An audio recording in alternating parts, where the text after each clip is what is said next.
Okay guys, for today's video, dahil marami na sa inyo ang may Landers credit card, siguro it's time na bisitahin natin si Landers at ano ba makikita natin doon. Sa totoo lang guys, mula nung nagpa-member ako sa Landers dahil nga dito kay Maya Landers credit card, never pa ako nagpunta sa Landers grocery. So ngayon, yan ang gagawin natin. So samahan niyo ako in this video, pag-usapan natin ang feature netong Maya Landers credit card. So samahan niyo ako, pag-usapan natin yan.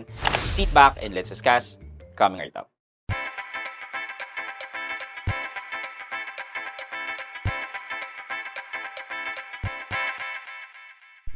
Hi guys, this is Pat and you're in Pat Quintos Review TV.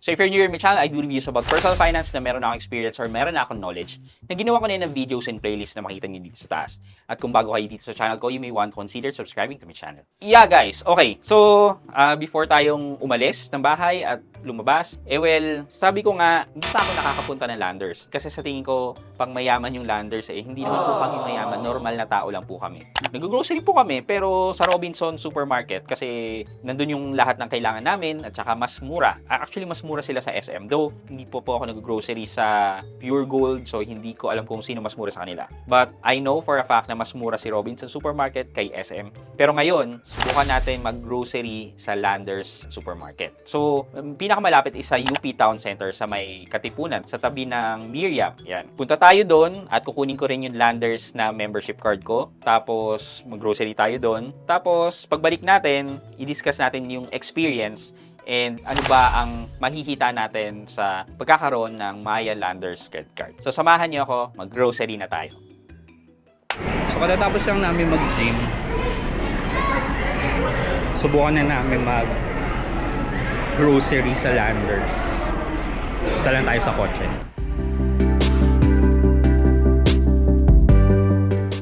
Dito na tayo sa kotse.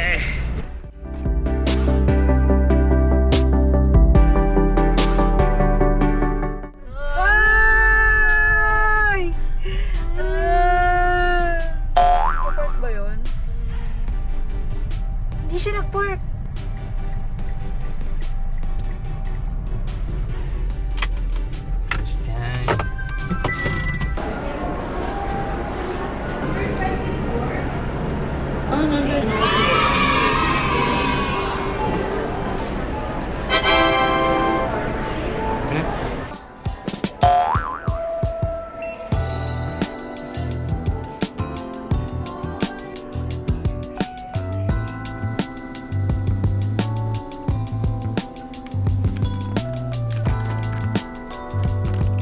Kaya pa kami na ilalagay. Ano na?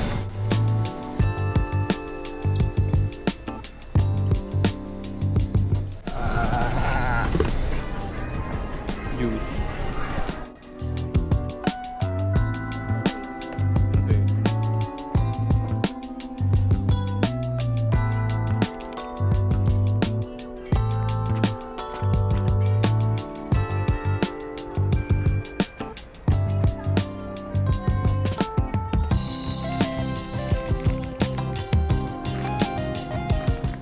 Madya, sa Japan 70 pesos lang to eh.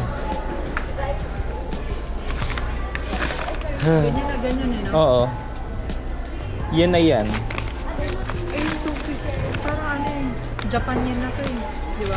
Alam ko 70 pesos lang yun.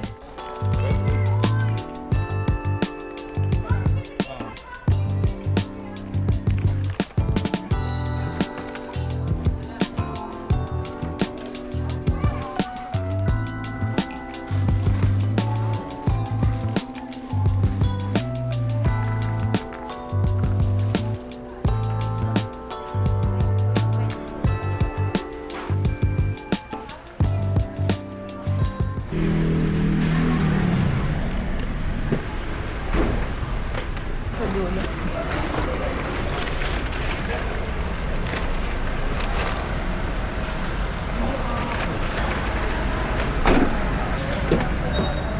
Yun ang experience namin pang mayaman tong UP Town Center and specifically yung Landers na grocery. Balik na lang tayo sa bahay sa studio. Doon na lang natin i-continue yung discussion. Okay guys, so yan, nakabalik na tayo.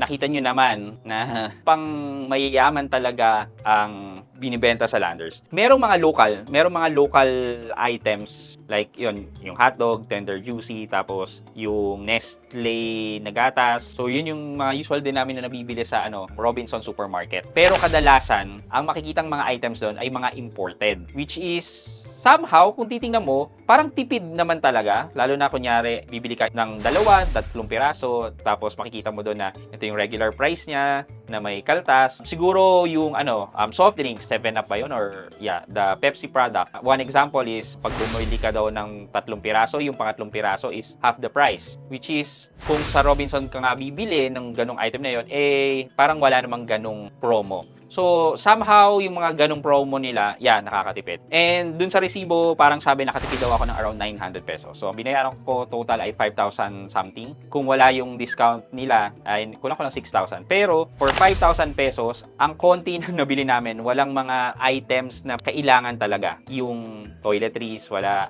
As in, madaming wala. Dahil siguro kasi nasanay kami sa local brands dito kung ano yung nabibili namin. So, for that amount, napaka-konti lang na nabili namin. Okay, so ito na yung gusto kong pag-usapan natin in terms of the features ng Maya Landers credit card. Okay, so may mga missions kasi or parang promotion na hindi naman natin mako-consider na laging meron yan. Pwede natin masabi na pang-inganyo lang itong mga missions na to. Kahit tulad na itong mga missions na yan na gumastos ka everywhere, then meron kang up to 2,500 din na cashback. So, mga promotion lang yan to entice us na gumastos. Pero yung basic feature talaga is the 1% on all other spend or spend anywhere, 2% sa mga food and beverage, tapos up to 3% sa qualifying spend ng up to 20,000 pesos sa Landers or more than 20,000 pesos but less than 50,000 pesos, that's 4%.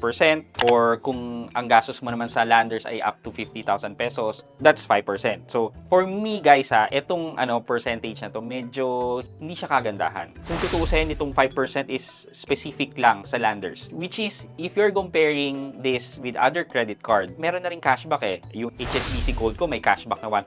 So, hindi siya yung feature na solely na meron si Maya. Siguro, ang masasabi ko lang dito kay Maya Landers Credit Card is medyo lenient sila sa approval ng credit card. Meaning, hindi ganun kahigpit kapag nag-a-apply ka ng Maya Landers Credit Card. They are approving cards kahit sa mga first-time card holders. They are taking the risk na magbigay ng credit card. As low as 15,000 for the first card holders, masasabi natin na madaling mag-apply kay Landers Credit Card. Yun nga lang, medyo hindi pa totally para sa lahat kasi may iba dyan kapag mag-a-apply, sasabihin na you're on waiting list. Which is understandable naman na hindi kaya i-serve ni Maya Bank lahat ng kanyang Maya customer. Okay, pero guys, ito, papakita ko sa inyo na with my use of Maya Landers credit card kasi sabi ko sa inyo previously, ang ginagamit ko lang lagi ay Zedco. Tapos ngayong buwan, nag-switch ako sa Maya Landers dahil sa mga promos nila. So right now, ito na yung nakukuha ko. Meron na akong nakuhang around 700 pesos na cash or voucher dahil sa pag-complete ko ng mission. Hindi ko naman pinipilit na gumastos para makomplete yung mission, which I really don't recommend na gawin nyo. Kasi ba't kayo gagastos para sa magkanong amount? Pero kung nagka-cash kayo, might as well gamitin nyo yung Maya Landers credit card nyo at mag-earn pa kayo ng ganitong benefit. So again, sa mga mag-a-apply dyan ng Landers credit card, you can use my Landers referral code, which is yan na kailangan nyo din naman i-enter kapag nag-a-apply kayo ng Landers credit card. For first-time card holders yan, ang minimum na credit limit na mabibigay sa inyo ay 15,000. Tapos sa mga carded individuals na may nakita ko na up to 2 million pesos ang kanyang credit limit. So, hindi natin alam. Ako nasa around 700 plus ang credit limit na binigay sa akin ni Landers na nakakagulat talaga. So, hindi natin alam yung criteria nila. Pero kung carded ka, malamang mas mataas ang chance na mas mataas ang credit limit na ibibigay nila sa inyo. For our question of the day, sa tingin nyo ba talagang effective ito sa marketing strategy na gusto niyang gawin? Which is, i-entice sa mga tao na gumastos using the Maya services? Sa tingin nyo, success ba sila doon? Let me know sa comment section sa baba yung opinion nyo about the strategy of Maya in terms of missions. Yan. May chance kayo manalo ng 1,000 pesos sa ating weekly GCash giveaway. Yun lamang po for today's video, but before we end, mag-shoutout po muna tayo at shoutout kay at Kim Alisa Bariso 6721. Sabi po niya, hello po Kuya Pat, watching from Gumaca, Quezon Province. Wow. Shoutout po sa mga taga Quezon Province and shoutout po kay Kim Alisa Bariso. Salamat po sa panonood at pagsuporta ng aking mga videos at ng aking channel. Thank you so much. I hope you can like this video, leave a thumbs up, and if not, Wala namang problema dyan, but continue to support me by subscribing to my channel by clicking the subscribe button and also the bell button sa tabing subscribe para makareceive kayo ng latest notification sa lahat ng upload ko. Again guys, this is Pat Quinto and you're in Pat Quinto's Review TV. Bye-bye!